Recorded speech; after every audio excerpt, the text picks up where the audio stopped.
This is the reason a lot of people live paycheck to paycheck. No matter how much they earn, they think the problem is income. So they chase raises, they chase better jobs, they chase more. And sometimes they get it, but the pattern stays. Because for many people, paycheck to paycheck isn't only a financial situation. It's a psychological system, a nervous system pattern, a survival habit the brain learned and never unlearned. For millions of people, paycheck to paycheck is structural. Rent is high, food is expensive, healthcare is brutal, wages don't match reality. That's not mindset, that's math. But psychology gets interesting when you notice this. Some people earn more and still feel broke.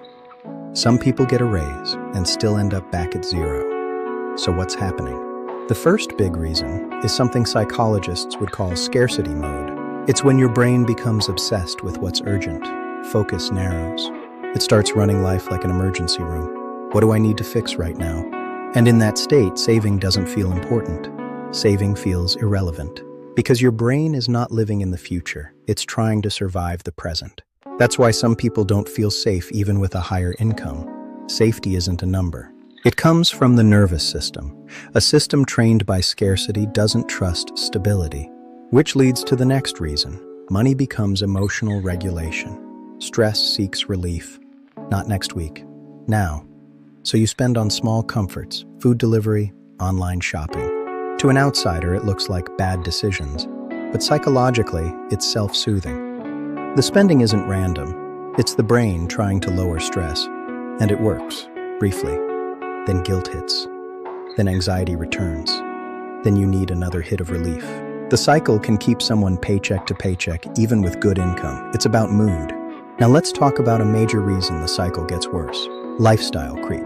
You deserve to live. When money increases, they don't build savings. They build relief.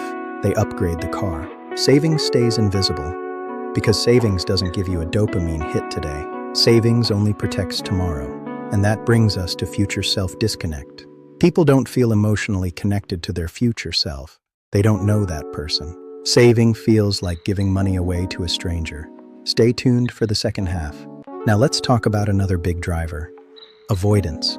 A lot of people avoid looking at their money. Not because they don't care, but because checking triggers shame, regret.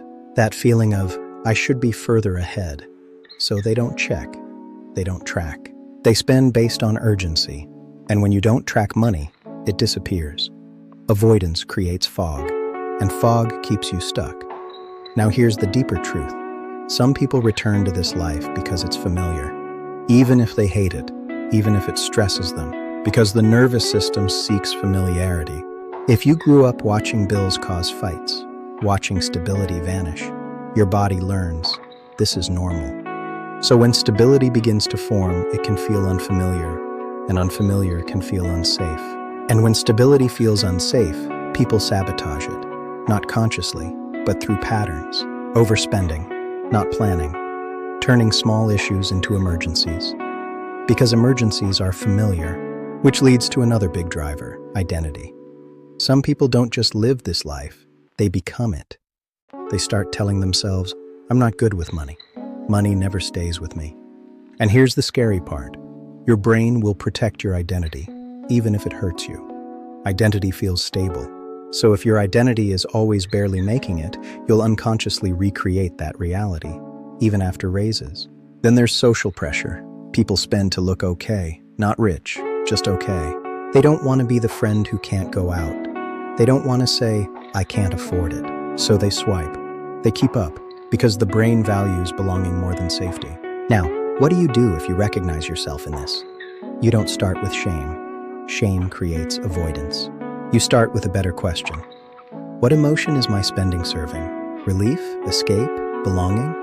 If spending is regulating your emotions, saving will fail until you have another way to regulate. Then you stop relying on motivation. Motivation is unstable. You build systems, automatic systems.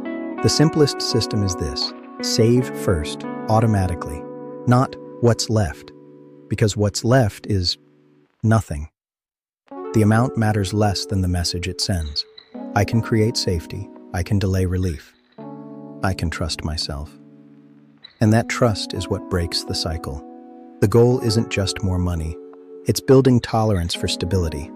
For some, stability feels boring, suspicious, like it can vanish. So they spend it before it can be taken. But you can retrain that, slowly, with repeatable habits. Repeatable habits teach your nervous system. Stability is safe. It takes time, but it works.